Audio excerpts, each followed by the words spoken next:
minus 1 upon ni square. This was the expression, correct or not? Yes ma'am. हमने last class में derive कर लिया था, और इसका मैंने आपको बच्चा एक क्वेश्चन भी बताया था जिसमें हम क्या चेक करते हैं कि किस लेवल से इलेक्ट्रॉन जंप कर रहा है और किस लेवल में वो फाइनली आ रहा है, उसको हमने नेम दिया हुआ है। तो एक फटाफट with in fraction of seconds recall करेंगे। अगर फाइनली फर्स्ट लेवल में इलेक्ट्रॉन आता है तो उसको क्या बोलते हैं, जल्दी से बताओ। कौन सी सीरीज बोलते हैं अगर आपका इलेक्ट्रॉन एक्साइटेशन के बाद फर्स्ट लेवल में रिटर्न होके आता है? बिल्कुल, लाइमन सीरीज, एब्सोल्युटली करेक्ट। और लाइमन सीरीज किस रीजन में फॉल करती है? मैं यूवी। अल्ट्रावायलेट। बिल्कुल सही। हाँ जी, अल्ट्रावायलेट, यूवी, एब्सोल्युटली करेक्ट। अच्छा, बामर सीरीज कब आती है, जब फाइनल लेवल कौन सा हो? Ma'am visible. हाँ जी, प्राइमर, बामर, पास्चन, ब्रैकेट, पीफन, हम्फ्री। तो फाइनल को आप चेंज करते जाओगे, इनिशियल जिस्म में से फॉल करके आ रहा है। इसके 2 क्वेश्चन पेंडिंग थे जो लास्ट क्लास में नहीं हुए। इसके कॉरेस्पॉन्डिंग बच्चा मैंने आपको एनर्जी का भी फॉर्मूला बताया था, मैं यहीं पे समराइज कर देती हूँ। What was that formula? Energy का फॉर्मूला होता है E is equal to H into nu, and the another way of writing it in the terms of the wave number is H C by lambda. Yes, yes ma'am. And 1 by lambda को क्या लिखोगे बच्चों? 1 by lambda is called as a new bar. Okay, this is a new bar which is called as a wave number. तो ये total formula थे। फटाफट से इसी पेज पे इसके पेंडिंग क्वेश्चंस ले लेते हैं, then will come to the quantum mechanical model which is the topic for today. अगर वो आपको ये बोले कि आपका जो इलेक्ट्रॉन है, इलेक्ट्रॉन दे रहा है हमें बामर सीरीज, है ना? Electron after the absorption and when it return to the low energy series state, तो वो बामर सीरीज हमें दे रहा है। आपको ये निकालना है कि लैम्डा मैक्स की वैल्यू कितनी है, ऐसा क्वेश्चन। इसमें हम क्या करेंगे? देखो कैसे क्वेश्चन करेंगे, मैं खुद ही बता रही हूँ आपको ये क्वेश्चन। अच्छा, बामर सीरीज से क्या इंडिकेशन मिल रही है, बताओ मुझे। बामर सीरीज से क्या पता लग रहा है आपको? What information he is giving from the बामर series? n equal to 1। हाँ हाँ, दोबारा से चेक करो एक बार। NF is equal to 1। NF Balmer में, लाइम वन होता है। मैं NI कर रही हूँ। हाँ, NF इज इक्वल टू 2, इतना तो हमें समझ में आ रहा है, ठीक है ना? तो अगर आप, हमने क्या पढ़ा था? हमने पढ़ा था कि सीरीज का नेम क्या होता है? बामर। बेटा जी, जब फाइनल लेवल क्या होता है? 2। इनिशियल क्या आ सकता है? 3 4 5। 3 4 मैम 3 4 5 6। हाँ, अब तो इन्फिनिटी कुछ भी हो सकता है। अब देखो, हमें चाहिए लैम्डा मैक्स। तो कोई मुझे बताएगा कि अगर लैम्डा मैक्स चाहिए तो 1 बाय लैम्डा मैक्स की वैल्यू क्या आएगी? मिनिमम वैल्यू आएगी, है ना? Yes ma'am. ये मैक्सिमम चाहिए। 1 बाय डिनोमिनेटर हमें मैक्सिमम चाहिए, तो हमें डिनोमिनेटर मैक्सिमम चाहिए, तो ये जो टोटल आंसर आएगा, जैसे जैसे डिनोमिनेटर बढ़ता जाएगा ये आंसर कम हो जाएगा। अब ये आंसर है क्या बच्चों? न्यू आंसर, न्यू बार है ये आंसर, है ना? अब न्यू बार हमारे पास कॉरस्पॉन्डिंगली क्या आ जाएगा? मिनिमम आ जाएगा। इतना सब बच्चों को समझ में आ रहा है ये मैंने कैसे लिखा है? क्वेश्चन में उसने डिमांड की है न्यू लैम्डा मैक्स की, तो 1 बाय लैम्डा जब मैक्स होगा, ठीक है, इसका कोई मतलब नहीं है, यहाँ पे लैम्डा मैक्स चाहिए था, तो 1 बाय लैम्डा मैक्स, अगर लैम्डा मैक्स के लिए हम 1 बाय लैम्डा मैक्स करेंगे तो जो आंसर आएगा वो मिनिमम आ जाएगा। तो बच्चा अब मुझे ये आंसर मिनिमम चाहिए। फॉर्मूला देखो, फॉर्मूला है RH/Z²। ये बेटा फाइनल है, ये तो तुम्हें कुछ करना ही नहीं है, ये तो हमेशा से आएगा। और यहाँ पे है NI²। इस पे हम सिंपल मैथमेटिक्स लगाएंगे। अगर मुझे कोई आंसर मिनिमम चाहिए तो ये जो सब्ट्रैक्ट होने वाला पोर्शन है वो मैक्सिमम होगा। यस और no? Yes ma'am. Yes ma'am. अगर मुझे 1/NI² मैक्सिमम चाहिए तो इसका मतलब मैथमेटिकली इतना ज्ञान तो हमें है कि 1/NI फिर मैक्सिमम होगा, उसी का स्क्वायर फिर मैक्सिमम होना चाहिए। अगर 1/NI मैक्सिमम चाहिए तो NI का आंसर क्या आएगा? मिनिमम आएगा या नहीं आएगा? अब तुम लोगों ने मुझे NI के इतने सारे आंसर लगाए हैं, अब मुझे बताना जरा इनमें से सबसे मिनिमम वैल्यू कौन सी है? मैम 3. मान लो ये बात हो रही है बेटा जी हाइड्रोजन एटम की। अब हाइड्रोजन एटम के बारे में Z इज इक्वल टू 1 है, हमें कोई शक नहीं है, तो हम RH को RH ही रखेंगे, Z को 1 रखेंगे, 1/2 रखेंगे, -1/3 रखेंगे। RH ये कितना आ गया बच्चों, ये हमारा आ गया 9 × 4 36, 36 तो यहाँ पे 9 आ गया, -4 आ गया, तो हमारा आंसर आ गया 5RH/36। पर बच्चों ये आंसर किस चीज का है, इसको हम येलो कलर से लिखते हैं।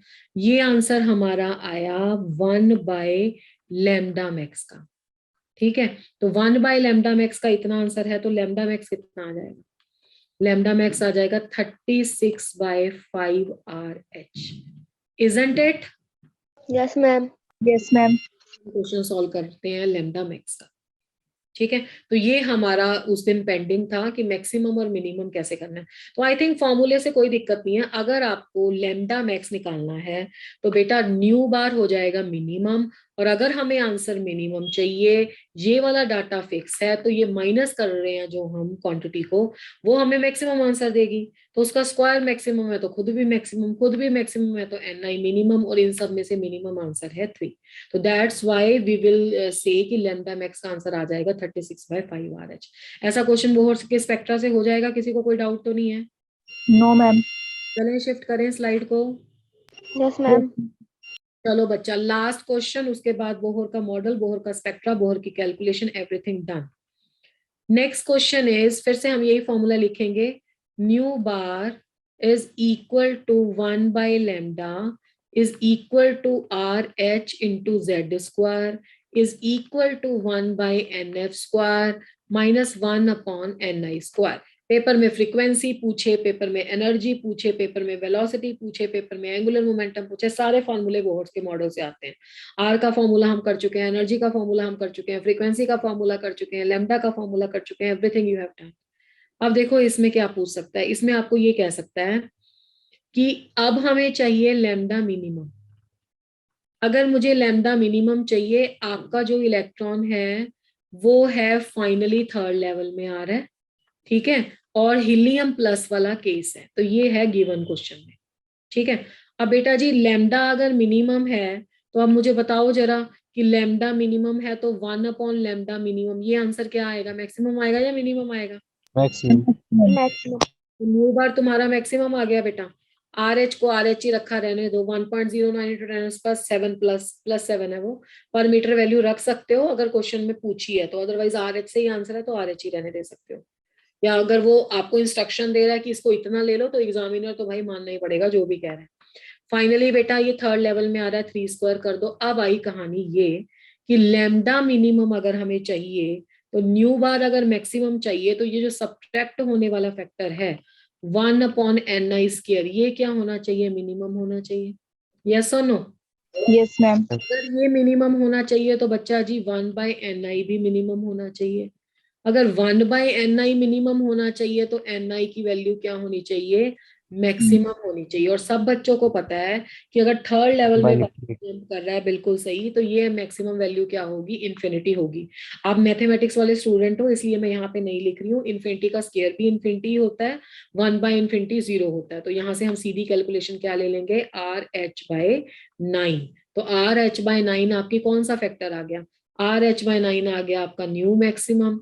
न्यू मैक्सिमम यानी कि 1/λ मिनिमम, 1/λ मिनिमम की वैल्यू आती है आपकी RH/9।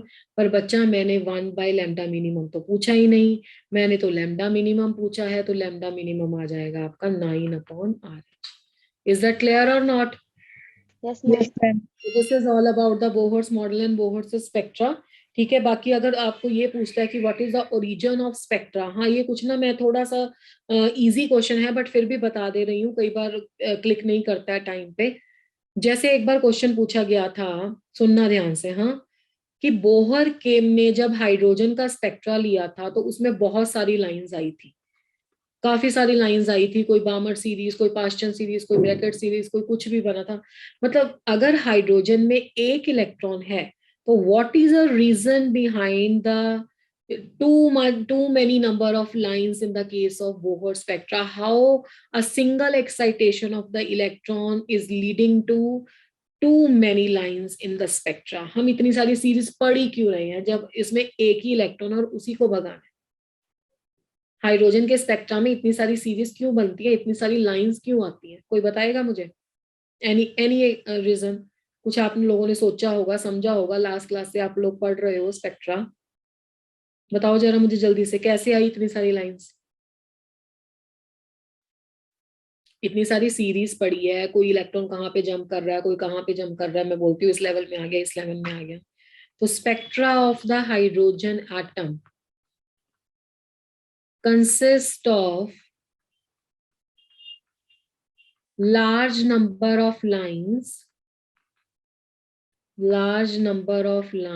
मैं लिख देती हूँ ये पॉइंट, याद रखना। Although the hydrogen atom has one electron, because we take hydrogen gas, we take H2 gas, है तो ये CBSE लेवल का क्वेश्चन है, इजी है। That contains million and billion number of atoms, that contains, आप large number लिख लो, no problem, that contains the large number of electrons, large number of atoms. So large number of electrons are there, electrons are there, एक atom में एक electron है, बिल्कुल सही बात है। बट प्रॉब्लम क्या है कि हम एक एटम पकड़ के थोड़ा उसका स्पेक्ट्रा ले रहे हैं, हम क्या ले रहे हैं? हाइड्रोजन गैस ले रहे हैं, यस और नो बेटा? Yes ma'am.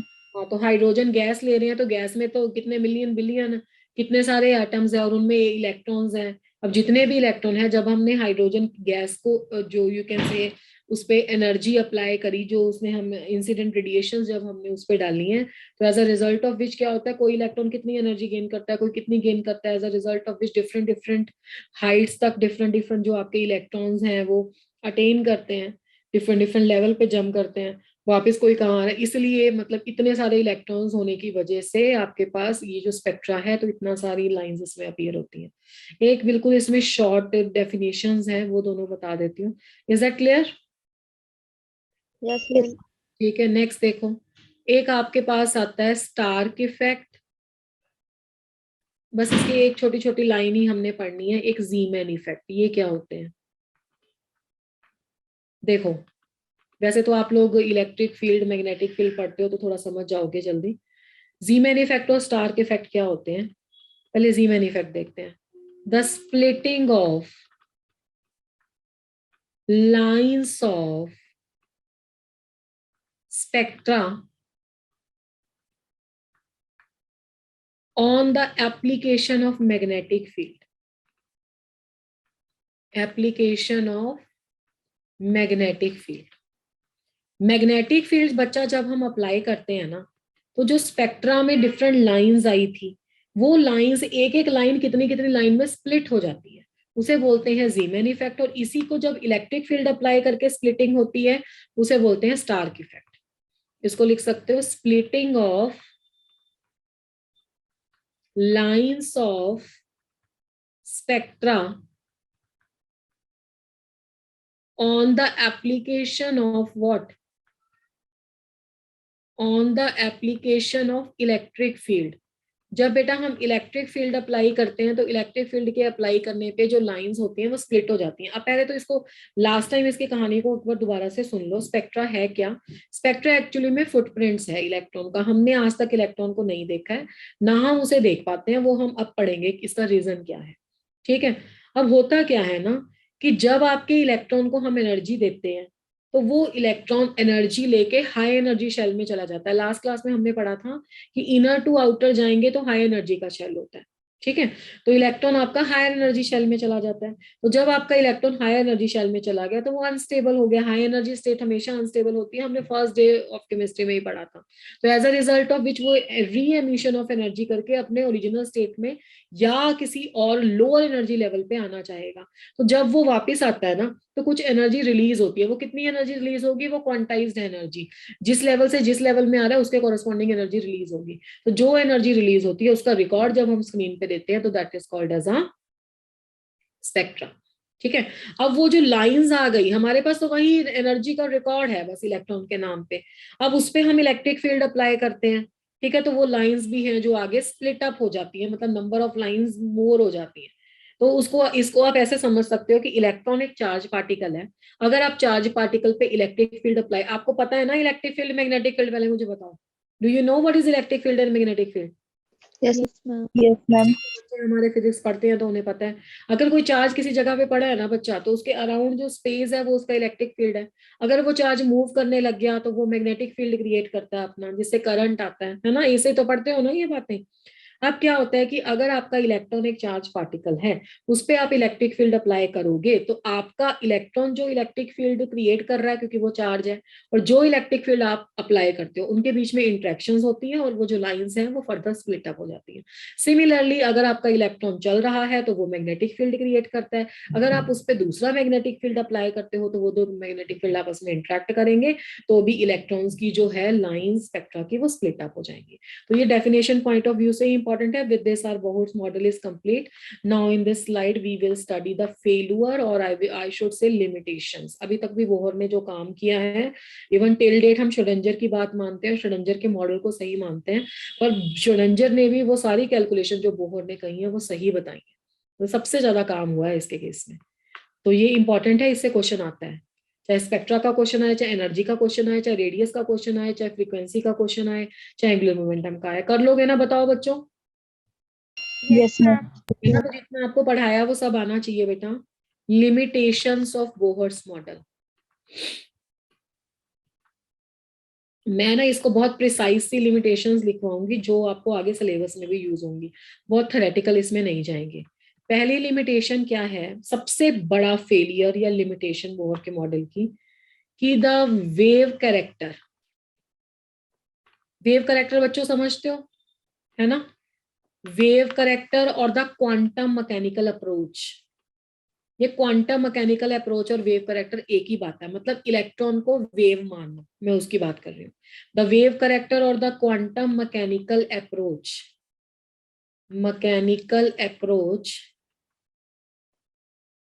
gave the serious blow to the Bohr's model. Gave the serious blow to the Bohr's model. उन्होंने बोहर के मॉडल को एक सीरियस ब्लो दिया। मीन बाय सेइंग कि बोहर का मॉडल जो था वो एटम के इलेक्ट्रॉन के कौन से कैरेक्टर को जस्टिफाई करता है। मैं फिर से एक बात ये रिपीट करती हूँ, बट मैंने फिर भी जब आपको स्टार्ट कराया था तब भी ये बात बताई थी। बच्चा जी जे थॉमसन से स्टार्ट हो जाओ। जे थॉमसन, रदरफोर्ड और बोहर, इन तीनों ने इलेक्ट्रॉन के कौन से कैरेक्टर पे डिस्कशन किया है? इन तीनों ने इलेक्ट्रॉन के, बोलो, पार्टिकल करेक्टर पे डिस्कशन किया। मतलब they considered the electron to behave as a particle. Particle मतलब जिसका एक फिक्स्ड चार्ज है, फिक्स्ड मास है, फिक्स्ड स्पेस लेता है, वैसे। ठीक है। उसको इलेक्ट्रॉन को एक पार्टिकल मानना है और अपना सारा काम कर किया है, जो भी एक्सप्रेशन डिराइव किए हैं। बट एक्चुअली में जो वेव करेक्टर था या क्वांटम मैकेनिकल मॉडल था, उस मॉडल ने, इससे नेक्स्ट वाले मॉडल ने इलेक्ट्रॉन को वेव भी माना है। तो सीरियस ब्लो का मतलब होता है मुक्का मारना। मीन टू से उसके जो बना बनाया उसका मॉडल था उसको काफी डैमेज कर दिया उन्होंने। उसको बिग फेलियर उसमें एक ऐड कर दिया कि इलेक्ट्रॉन एक वेव करेक्टर भी रखता है। ये मतलब है इस पॉइंट का। सेकेंड पॉइंट ये है कि जितने भी वेव करेक्टर के मॉडल आए, जैसे मैं एक नाम लिख रही हूँ, सुना हुआ है हेजनबर्ग का नाम? Yes, ma'am. Yes, ma'am. Heisenberg, P principle. हाँ जी हाँ जी, हेजनबर्ग्स अनसर्टेनिटी प्रिंसिपल, आज करेंगे ये। Uncertainty principle. डी ब्रॉगली का नाम भी सुना बच्चों? Yes, ma'am. D Yes, ma'am. Broglie's hypothesis. Yes, ma'am. अब तो ये लॉ हो गया है, खैर। आर या couldn't explained by बोहर, क्योंकि ये सब वेव, जो भी वेव करेक्टर बताता था ना, वो अब बोहर का फेलियर बन गया, क्योंकि बोहर ने तो बेचारे ने सिर्फ पार्टिकल करेक्टर बताया। Heisenberg's uncertainty principle, de Broglie's hypothesis, these all are the failure of Bohr's model. Failure of the Bohr's model. कोई एक और फेलियर कोई बच्चा मुझे बता सकता है? मैंने जब बोहर की कैलकुलेशन करवाई थी तो मैंने ये बात बोली थी कि ये सारी चीजें मैं उसके फेलियर में ऐड करूंगी कि हम इसके लिए कैलकुलेशन नहीं कर सकते। What are those species, what are those category of the species जिसके लिए हम एनर्जी, रेडियस सब कुछ निकाल सकते हैं? याद है किसी को? Very good. इसका मतलब है आपको एनर्जी वगैरह के फॉर्मूले भी याद नहीं है। किसके लिए एप्लीकेबल था एनर्जी का फॉर्मूला? सारे टाइप के एटम के लिए, बताना जरा मुझे। वन इलेक्ट्रॉन होते हैं। हाँ, बिल्कुल बिल्कुल सही। Bohr's model and all calculations, इसमें आप ऐड कर सकते हो कैलकुलेशंस किस किस की होंगी, एनर्जी की होंगी या रेडियस की होगी, जो भी है etcetera, are applicable for one electron system, yes or no? Are applicable for the one electron system। तो फेलियर किसके लिए हुआ बताओ मुझे? ये हो गया failure in the case of multi electronic system. क्या पूरे पीरियोडिक टेबल में जितने एलिमेंट है वो सारे वन इलेक्ट्रॉन ही है? नहीं। No ma'am. वन इलेक्ट्रॉन बनाया जा सकता है? नहीं। अब जो आपकी एल्कली मेटल है उनमें तो आयनाइजेशन एनर्जी कम होती है, उनमें से तो इलेक्ट्रॉन निकाल सकते हो, बाकियों के लिए तो बहुत सारी एनर्जी हमें खर्च करनी पड़ेगी। मतलब इलेक्ट्रॉन न्यूक्लियस की अट्रैक्शन तो है ही है बच्चों, पर इलेक्ट्रॉन इलेक्ट्रॉन की रिपल्शन भी एक अच्छा रोल प्ले करती है, तो उसको भी हम इग्नोर नहीं कर सकते। तो it is failure in the case of multi electronic system,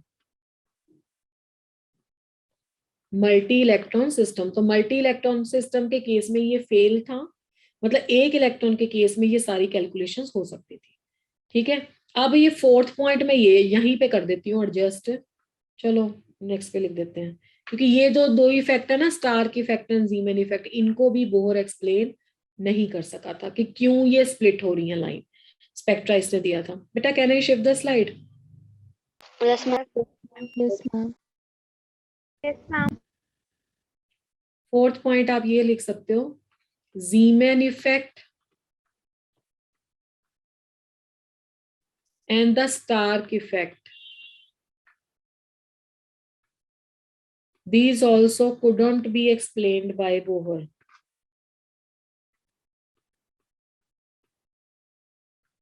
Explained by Bohr.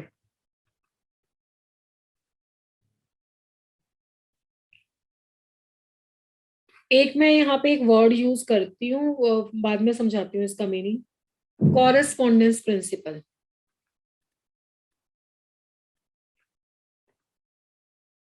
ये भी फेलियर था बोहर के मॉडल का। इसका क्या मतलब है? Failure of Bohr's model. आपने ये चेक किया होगा कि मान लो कि आपका जो इलेक्ट्रॉन है फर्स्ट लेवल में है। जब मैंने स्पेक्ट्रा बनाया था, पता नहीं आप लोगों ने नोट किया या नहीं किया, कि पहले लेवल ऐसे चलते हैं, ऐसे ऐसे धीरे धीरे। अभी भी मैं इसमें गैपिंग थोड़ी आपको प्रॉपर बना के दिखा देती हूँ। देखो पहले पहले आपके लेवल ऐसे चल रहे हैं कि उसमें ऐसे ऐसे ज्यादा गैप था, उसके बाद गैप कम होता जाता है। इसको बोलते हैं कॉरेस्पॉन्डेंस प्रिंसिपल। कॉरेस्पॉन्डेंस प्रिंसिपल का क्या मतलब है कि जब आपका electron away from the nucleus जाता है, अवे फ्रॉम द न्यूक्लियस, तो उस केस में क्या होता है, when the electron moves away from the nucleus, in that case क्या हो जाएगा, जो क्वांटाइजेशन का कॉन्सेप्ट खत्म हो जाता है। Quantization disappear. अभी हमने बहुत सारी क्वांटाइजेशन सीखी थी ना। इसको पता आप कैसे समझ सकते हो? इसको आप ऐसे समझ सकते हो, मान लो आप किसी फेयर में गए हो, you people are present in any fair. उस फेयर में स्टेज के सामने चेयर्स बिल्कुल एक फिक्स्ड सिमेट्रिकल वे में लगी हुई है, बीच बीच में प्रॉपर गैपिंग है। उसके बाद क्या होता है कि एक टाइम के बाद वो गैपिंग क्या है, वो डिसअपियर हो जाती है, भीड़ इकट्ठा खड़ी हो जाती है, वो इतना ध्यान भी नहीं रख रही है कि उसे इतना इतना स्पेस रख के चलना है। तो जब तक तो आपका इलेक्ट्रॉन न्यूक्लियस के पास है तब तक तो सब रूल माने जाते हैं कि एनर्जी इतनी होगी, रेडियस इतना होगा, दिस एंड दैट। पर जब इलेक्ट्रॉन न्यूक्लियस से बहुत दूर चला जाता है, मतलब जब एन अप्रोचेस टू इन्फिनिटी वाली बात हो जाती है, और यह जब एन, जिसको हम बोल सकते हैं सिंपल लैंग्वेज में, वेरी हाई हो जाता है, इन दैट केस आपके पास क्वांटाइजेशन डिसअपियर हो जाता है। क्वांटाइजेशन डिसअपियर हो जाता है मतलब उस केस में आपकी दोनों मैकेनिक्स, क्लासिकल मैकेनिक्स, अब बोलोगे मैम आप ये नई चीज क्या लिख रहे हो, कुछ भी नहीं है। क्लासिकल मैकेनिक्स वो है जो इलेक्ट्रॉन को पार्टिकल मानती है। कौन इलेक्ट्रॉन को पार्टिकल मानता है? बोहर। हाँ, बोहर भी, जे थॉमसन भी, रदरफोर्ड भी। तो जो इलेक्ट्रॉन को पार्टिकल मानते हैं, और क्वांटम मैकेनिक्स कौन सी है जो इलेक्ट्रॉन को क्या मानती है? Wave mechanics. वो सब सेम रिजल्ट देते हैं। Quantization disappear, classical mechanics and the wave mechanics give the same result, उसमें कोई फर्क नहीं रहता है। तो these are the sum of the, this is called as a correspondence principle, कि ये सब क्वांटाइजेशन तब तक एप्लीकेबल है जब तक आपका इलेक्ट्रॉन न्यूक्लियस की विसिनिटी में है। जब आपका इलेक्ट्रॉन न्यूक्लियस से दूर गया उस टाइम पे कोई फर्क नहीं पड़ता। तो is that clear? Yes, ma'am. This is all about the Bohr. Now we are going to start toward the wave mechanical approach, और वेव मैकेनिकल अप्रोच है क्या वो सीखते हैं। मैं शिफ्ट कर रही हूँ बच्चा स्लाइड। तो वेव मैकेनिकल अप्रोच में सबसे पहले हमने पढ़ना है डी ब्रोगलीज रिलेशनशिप। मैं ना कोई नाम ले रही हूँ, ये नाम वैसे ही याद रख लेना, इसकी कैलकुलेशन या क्वेश्चन आज तक कभी नहीं आया है, बट फिर भी कभी पूछ ले। जे थॉमसन, रदरफोर्ड और बोहर क्लासिकल मैकेनिक्स के हैं। उसके बाद बोहर का नाम मैंने ले लिया क्लासिकल में। उसके बाद डी ब्रोगली, हेजनबर्ग से भी इसके साथ एक एक्सपेरिमेंट हुआ था, Davisson and Germer. Davisson and Germer ने भी जो डी एक्सपेरिमेंट, ब्रोगली की स्पेलिंग होती है BROGLEIS, डी ब्रोगलीज। ठीक है। अच्छा, मैं क्या कह रही थी, डेविसन एंड जर्मर का नाम आप वेव मैकेनिक्स के साथ लिंक करोगे। मतलब डेविसन एंड जर्मर ने, चलो मैं डी ब्रोगली पढ़ा लूं फिर बताती हूँ, बताना ही पड़ेगा उसका थोड़ा सा, नहीं तो गड़बड़ हो जाएगी। डी ब्रोगलीज हाइपोथेसिस, क्योंकि इसका बन जाएगा क्वेश्चन। हाइपोथेसिस किसको कहते हैं? assumptions हाँ, एजम्पशन, पर एक्चुअली में अब ये ला बन चुका है। जब स्टार्टिंग में आया था तो ये हाइपोथेसिस था। ठीक है। अब डी ब्रोगली ने क्या कहा, देखो, all the material particles in motion exhibit dual character। कोई मुझे बताएगा कि exhibit dual character, इसने करी डुअल करेक्टर की बात। अब डुअल करेक्टर में क्या क्या आता है? एक तो आता है पार्टिकल लाइक, दूसरा क्या आता है बच्चों? Wave like. अब बात देखो किसकी करी, मटेरियल पार्टिकल्स सारे। पहली बात तो यहाँ पे ये बात पार्टिकल्स, यहाँ पे ये बात ध्यान में रखना, इसने माइक्रो मैक्रो कुछ नहीं लिखा, इसने लिखा है मटेरियल पार्टिकल। मटेरियल पार्टिकल जो दिखाई पड़ता है भाई, ठीक है, जो आप देख सकते हो, जिसका मास है। मैटर की जो डेफिनेशन होती है भाई, मटेरियल पार्टिकल है ना, जो आपको दिखाई पड़ रहा है, जिसका मास है, स्पेस ऑक्यूपाई कर रहा है। वो कह रहा है वो जब मोशन में होता है ना, जब वो चल रहा है, तो उसमें दोनों तरह के करेक्टर है। बहुत सारे ऑब्जेक्शन हुए इस पे, बाद में जाके बॉल इलेक्ट्रॉन का कंपेरिजन सब डिस्कस करेंगे।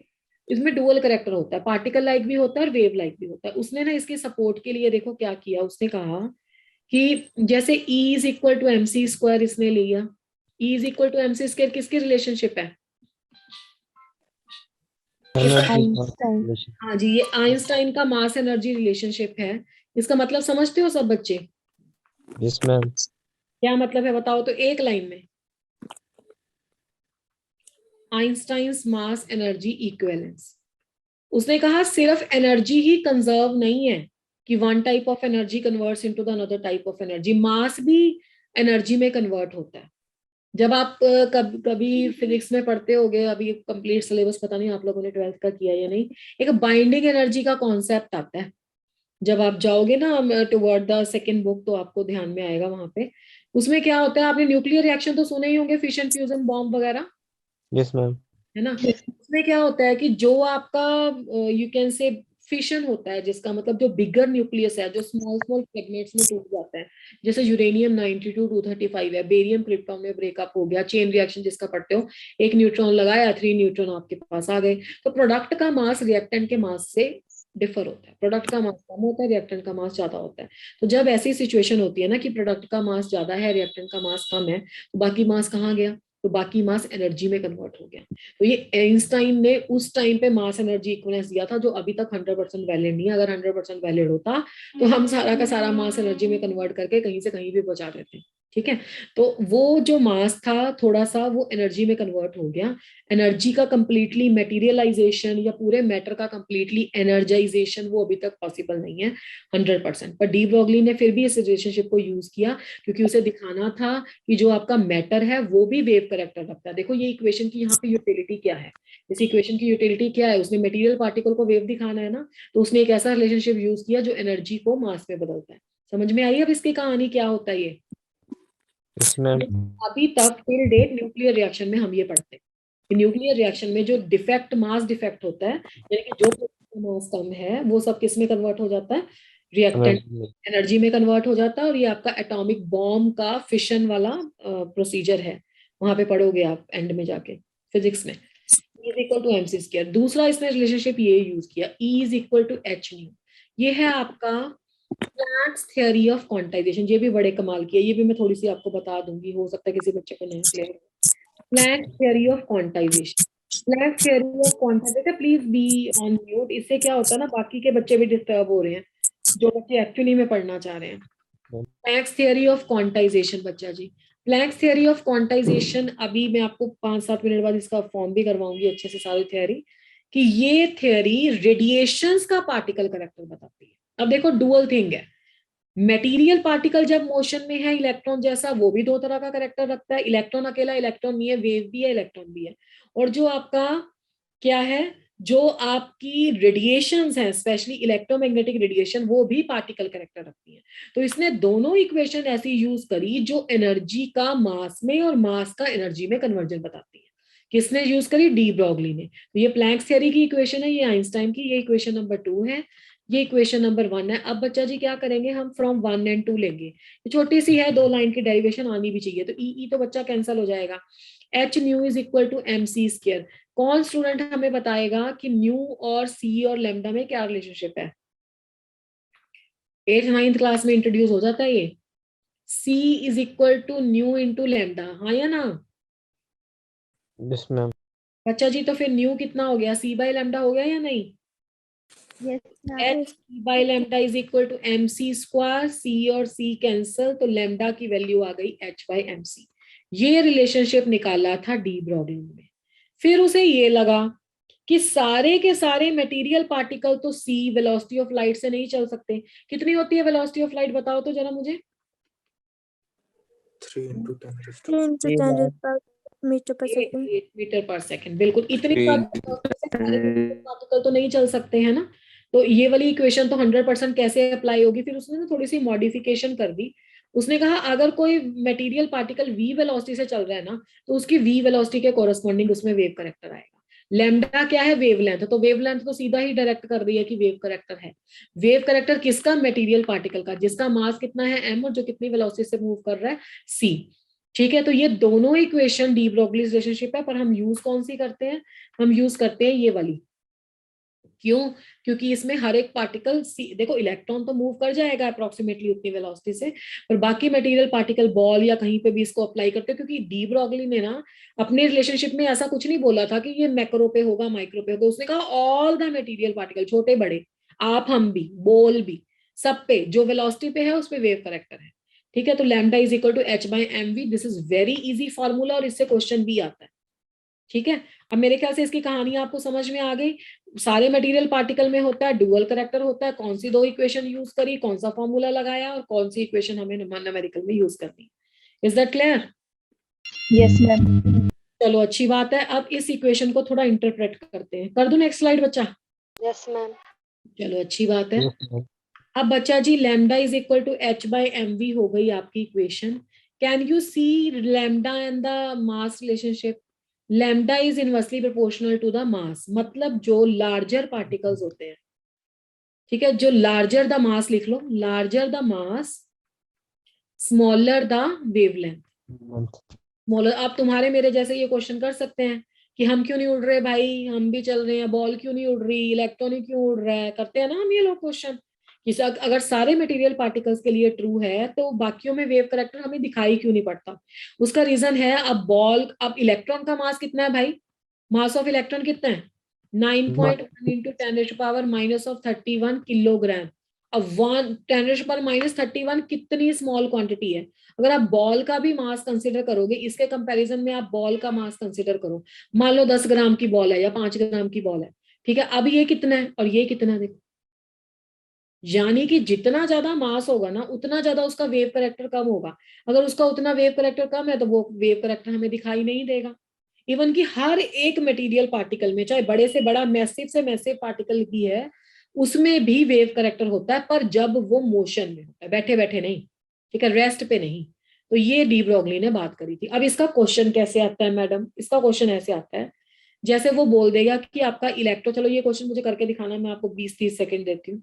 मान लो उसने बोल दिया कि इलेक्ट्रॉन 5% वेलोसिटी ऑफ लाइट से चल रहा है किसी शेल पे, ठीक है, 5% ऑफ सी, ठीक है, आप उसके लिए लैम्डा निकाल लो। एक ये क्वेश्चन आ गया। एक आपका इलेक्ट्रॉन की जगह पे बॉल है बच्चों, और बॉल जैसे मैंने ऊपर लिखा 10 ग्राम की है, ठीक है, और वो कितनी वेलोसिटी से चल रही है, वो भी इतनी वेलोसिटी से चला दो, चलो 5% ऑफ वेलोसिटी ऑफ लाइट, ठीक है, उसके लिए वेवलेंथ कैलकुलेट करो, ये बॉल के लिए कैलकुलेट करो जल्दी जल्दी से, और ये किसके लिए कैलकुलेट करो, इलेक्ट्रॉन के लिए। उसके बाद तुम्हें क्या करना है, तुम्हें दोनों को कंपेयर करना है और रिजल्ट को इंटरप्रेट करना है, ठीक है, चलो करो। I am giving you the 20-30 second, जल्दी जल्दी इक्वेशन को यूज करो फटाफट से।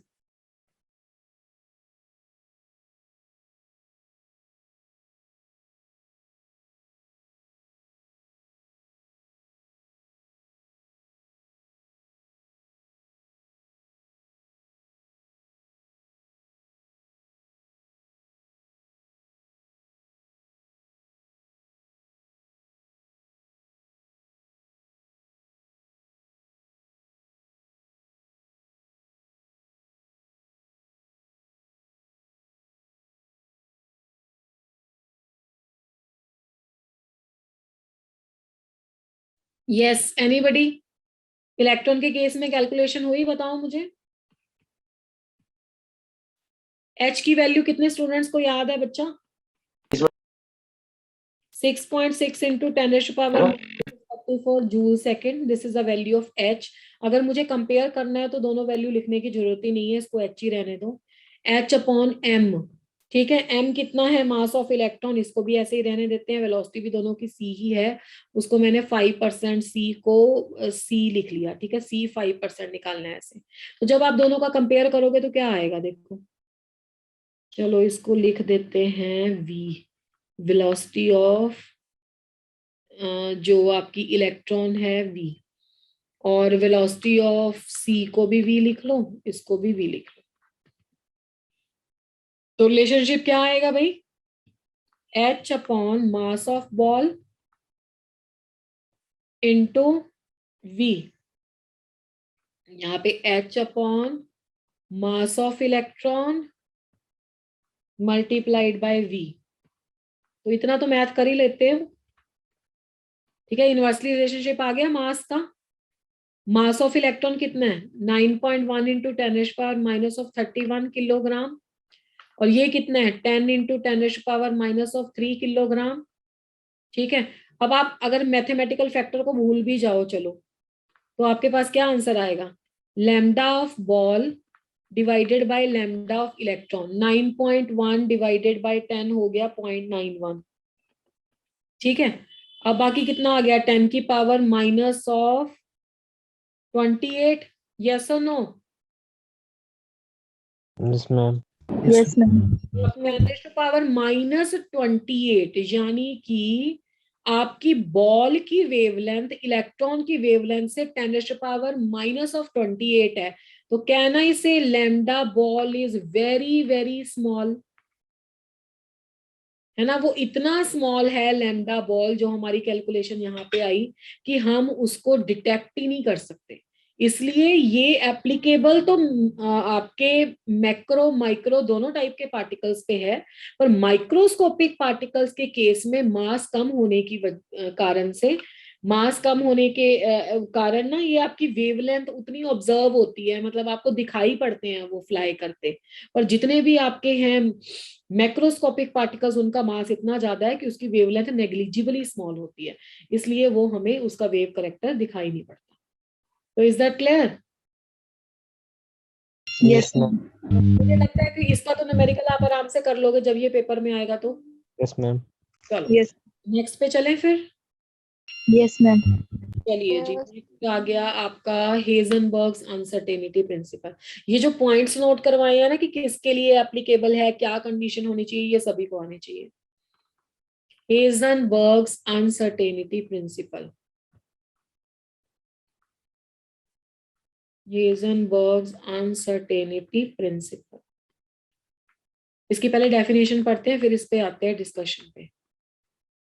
हेजनबर्ग्स अनसर्टेनिटी प्रिंसिपल क्या कहता है कि it is not possible to major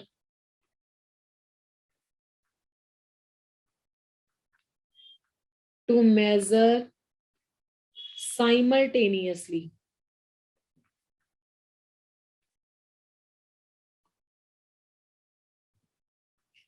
both the position and the velocity, both the position and the velocity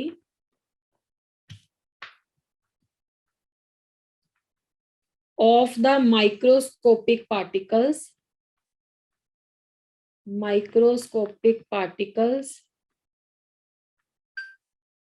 with absolute certainty and accuracy। Velocity की जगह मोमेंटम नहीं आएगा? बताती हूँ क्यों नहीं लिखा मैंने, बताती हूँ एक minute. Absolute certainty and accuracy, ठीक है। चलो पहले इसको लिखते हैं कि मैंने मोमेंटम क्यों नहीं लिखा, या दोनों सेम है, या किसका क्या मीनिंग है। हेजनबर्ग ने पहली बात तो कहा साइमल्टेनियसली नहीं मेजर कर सकते। साइमल्टेनियसली का क्या मीनिंग है? एक टाइम पे दोनों एक्यूरेटली मेजर नहीं हो सकते। क्या क्या दोनों नहीं एक्यूरेटली मेजर हो सकते? एक तो पोजीशन और एक तो वेलोसिटी। पोजीशन और वेलोसिटी एक टाइम पे दोनों हम इलेक्ट्रॉन की कैलकुलेट नहीं कर सकते। अब इसको ना थोड़ा सा विजुअलाइज करो पहले, इसका रीजन क्या है, क्यों मैं बार बार कह रही थी कि हमने अभी तक इलेक्ट्रॉन को देखा नहीं है। मैं एक छोटी सी एग्जांपल लेके चलती हूँ, थोड़ा हल्का प्रैक्टिकल वे से इसके लेके चलेंगे, आपको समझ में आ जाएगा। ये आपका है इलेक्ट्रॉन, न्यूक्लियस के अराउंड रिवॉल्व कर रहा है, ठीक है। मान लो हमने इसकी पोजीशन फिक्स कर दी, ठीक है। पोजीशन फिक्स कर दी का मतलब है कि एटलीस्ट हमें इतना तो पता है ना कि ये न्यूक्लियस के अराउंड घूमेगा तो जितना एटम का साइज है उतने ही में ही आएगा, और एटम का साइज हमें पता है अप्रोक्सीमेटली 10⁻⁻10 मीटर होता है, ऑर्डर इतना ही रहता है, मैथमेटिकल फैक्टर चेंज हो जाता है। तो अगर हमने इसकी पोजीशन फिक्स कर दी ना, तो इसकी वेलोसिटी इतनी तेज हो जाएगी, इतनी तेज हो जाएगी कि अगर आप सोच लो कि इसे हमने किसी एक जगह पे रिस्ट्रिक्ट कर दिया तो ये इतनी तेज घूमेगा कि इसकी वेलोसिटी इतनी ज्यादा हो जाएगी कि ये अपनी पोजीशन को भी ओवरशूट करके जा सकता है, या हम कैलकुलेट ही नहीं कर पाएंगे कितनी वेलोसिटी है। अगर हमने इसकी वेलोसिटी फिक्स कर दी 3 × 10⁸ मीटर पर सेकेंड, इतनी वेलोसिटी से ये चलेगा, तो उस केस में वो वेलोसिटी से पटिक घूमी जा रहा है, घूमी जा रहा है, घूमी जा रहा है। किसी टाइम पे हम ये नहीं बोल सकते कि ये यहाँ पे है, ठीक है, ये इस पॉइंट से होके जाएगा, बट जब तक हम इसको यहाँ पे देखेंगे यहाँ चले जाएगा। इसको आप ऐसे सपोज कर सकते हो ना, मान लो इलेक्ट्रॉन कहीं पे प्रेजेंट है, उसे देखने के लिए हमने क्या किया, हमने अपनी आंखों से उस पर लाइट डाली, माइक्रोस्कोप से उसे ऑब्जर्व कर रहे हैं, उस पर लाइट डाली, वो लाइट गेन करके उसको लाइट से उसको एनर्जी गेन हो जाता है, और वो अपने जिस लेवल में घूम रहा है ना उसे बदल के किसी और लेवल में जंप कर जाता है। इसका ये बिल्कुल रीजन नहीं है कि electron microscopes are not available in India. Electron microscope available है इंडिया में, बट आप ये देखो कि किसी भी चीज को देखने का प्रोसीजर क्या है, light from our eye falls on that particular object, उससे लाइट बाकी जो है रिफ्लेक्ट होती है, एब्जॉर्प्शन हो जो भी उसमें फिनोमिना हो रहे हैं, तो बाकी जो लाइट है रिटर्न होके हमारे रेटिना पे पड़ती है, तो हम उस चीज को देखते हैं, है ना।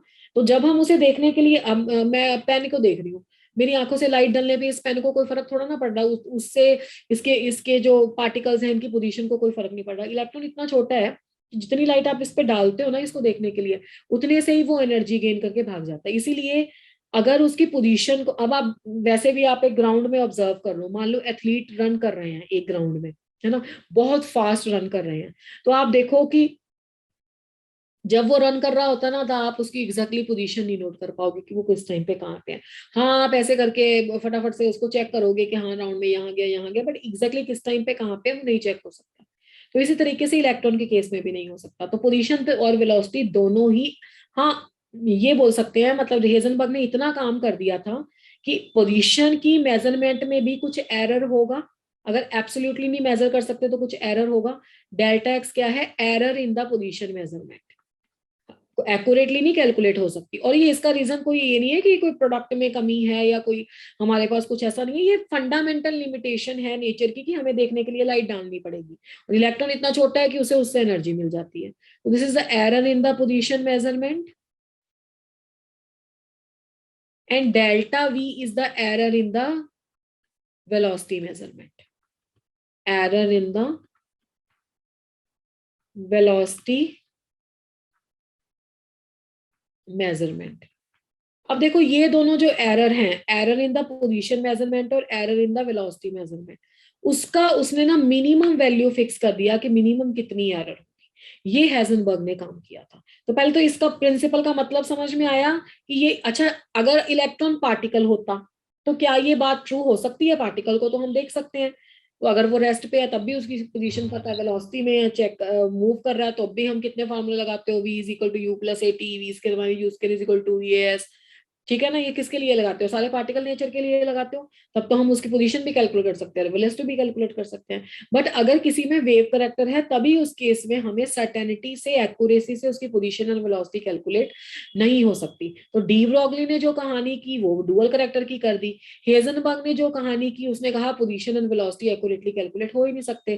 तो ये दोनों के दोनों प्रिंसिपल क्या बोल रहे हैं? ये दोनों के दोनों प्रिंसिपल बोल रहे हैं कि इसमें हमने you can say wave character को इंट्रोड्यूस करना है। अब जैसे कई बच्चों को कंफ्यूजन हो रहा है कि मैडम ने मोमेंटम क्यों नहीं लिखा, मोमेंटम क्यों नहीं लिखा, उसका रीजन ये है, ये हटा दूं स्लाइड।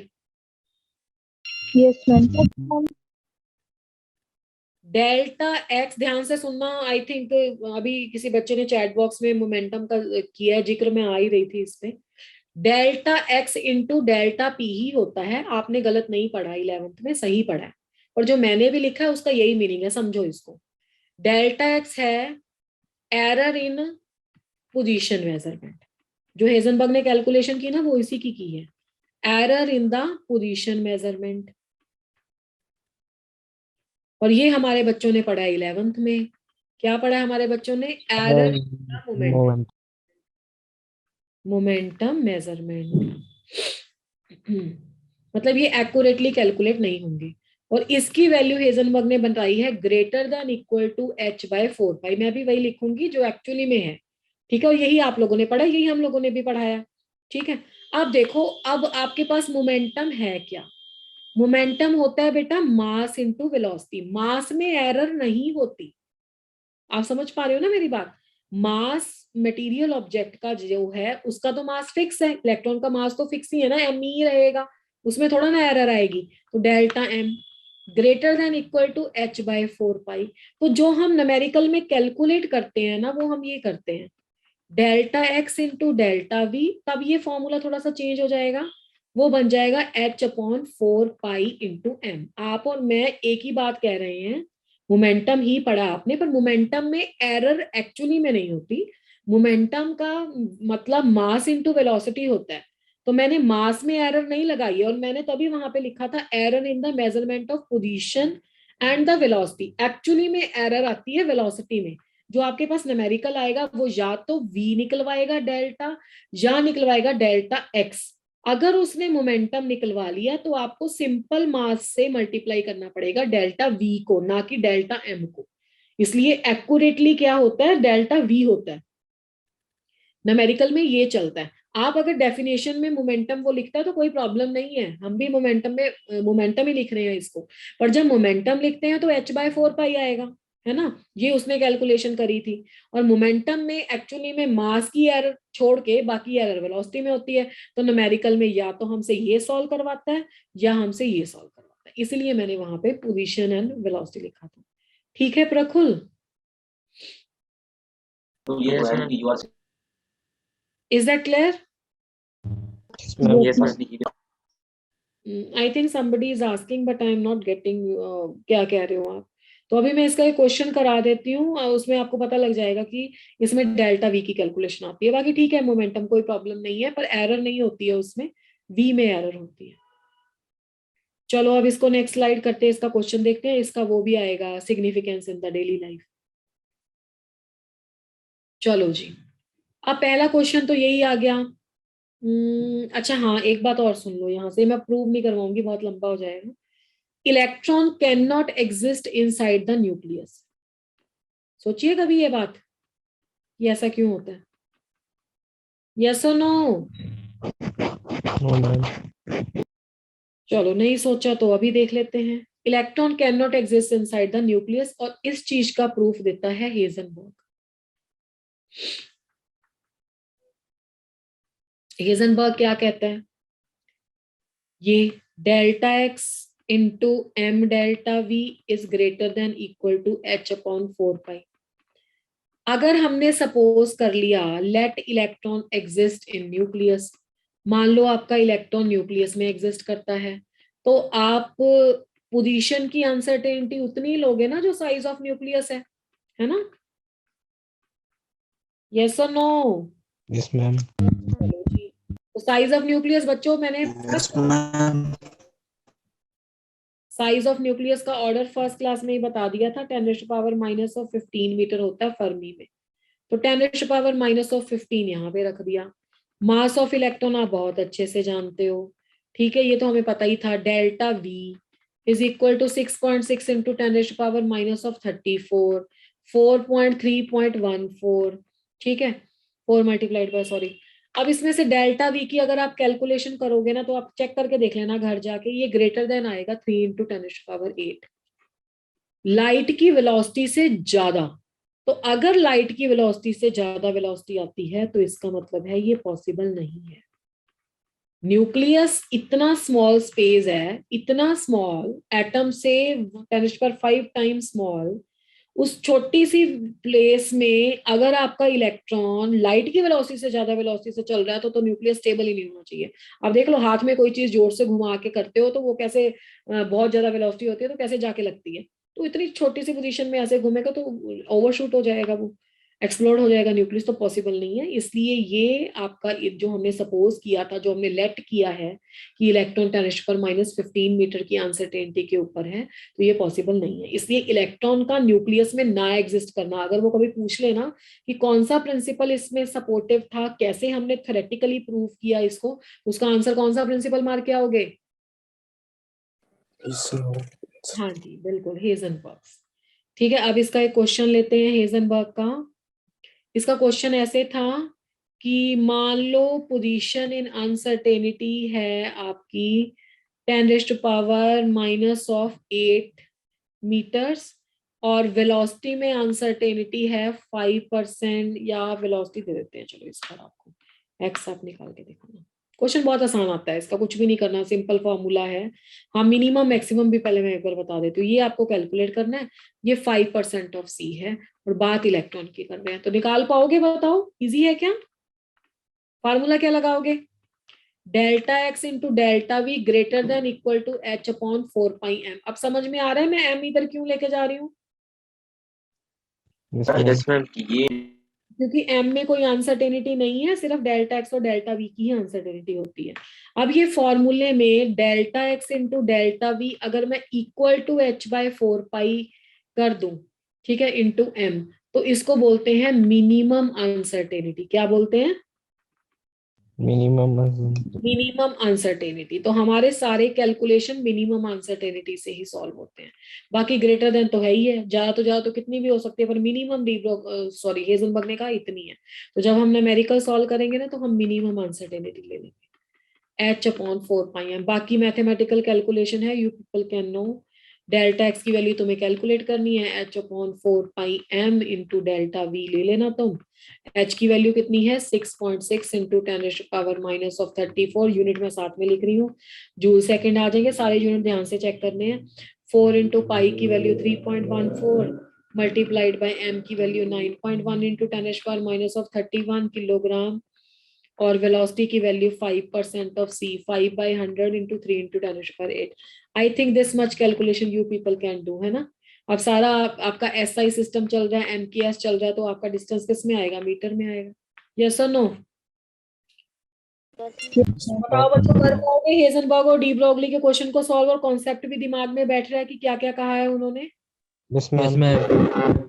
चलो इसका लास्ट है हेजनबर्ग का, I am removing this out, कि significance of this principle in our daily life, significance of the principle in our daily life। कोई बच्चा कमेंट करना चाहेगा, क्या लगता है हमारी डेली लाइफ में क्या हेजनबर्ग की यूटिलिटी है, बताओ जल्दी जल्दी से। कुछ नहीं। Question is, what is the principle, what is the significance of the Heisenberg's uncertainty principle in our daily life? कुछ भी नहीं। कुछ भी नहीं, बिल्कुल। ना हमारे फ्रेंड इलेक्ट्रॉन है, ना हम मार्केट में प्रोटॉन को मिलते हैं, ना हमारे घर में कुछ ऐसा है न्यूक्लियस इलेक्ट्रॉन प्रोटॉन का लेना देना, नो। तो आप बोलोगे कि डेली लाइफ में, in the daily life we came across the macroscopic particle, came across the macroscopic particle. पर हेजनबर्ग किसके लिए एप्लीकेबल है, माइक्रोस्कोपिक पार्टिकल के लिए, एज स्मॉल एज इलेक्ट्रॉन है। डी ब्रोगली वाला सबके लिए एप्लीकेबल था, बस उसकी एक ही कंडीशन थी, सारे मटेरियल पार्टिकल होने चाहिए, बट वो मटेरियल पार्टिकल क्या होने चाहिए बेटा जी, मोशन में होने चाहिए। यहाँ पे तो ये माइक्रो के लिए एप्लीकेबल है। We came across the macroscopic particle as small as electron. In our daily life we came across the macroscopic particles, sorry, not as small as electron. So this principle has no utility in our daily life. This principle has no utility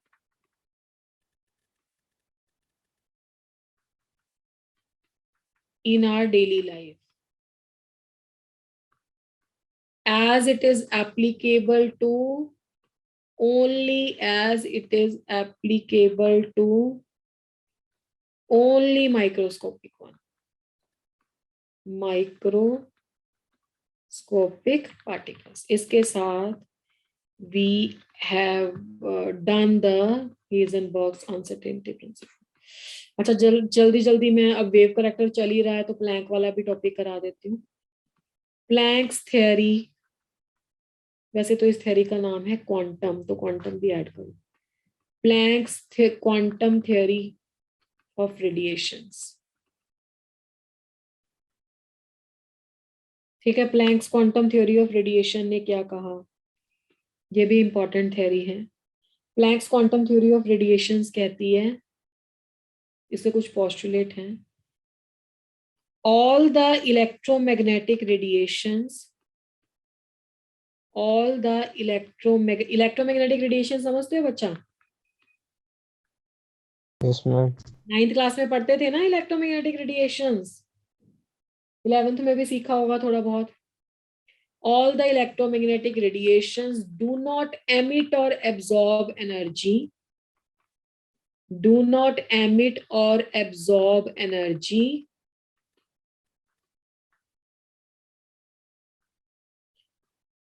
continuously, but discontinuously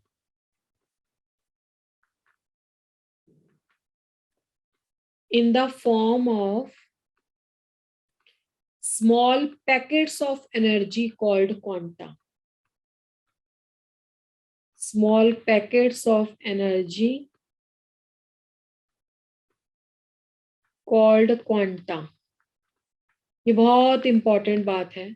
जितनी भी electromagnetic radiations हैं वो ना तो energy emit करती हैं, ना absorb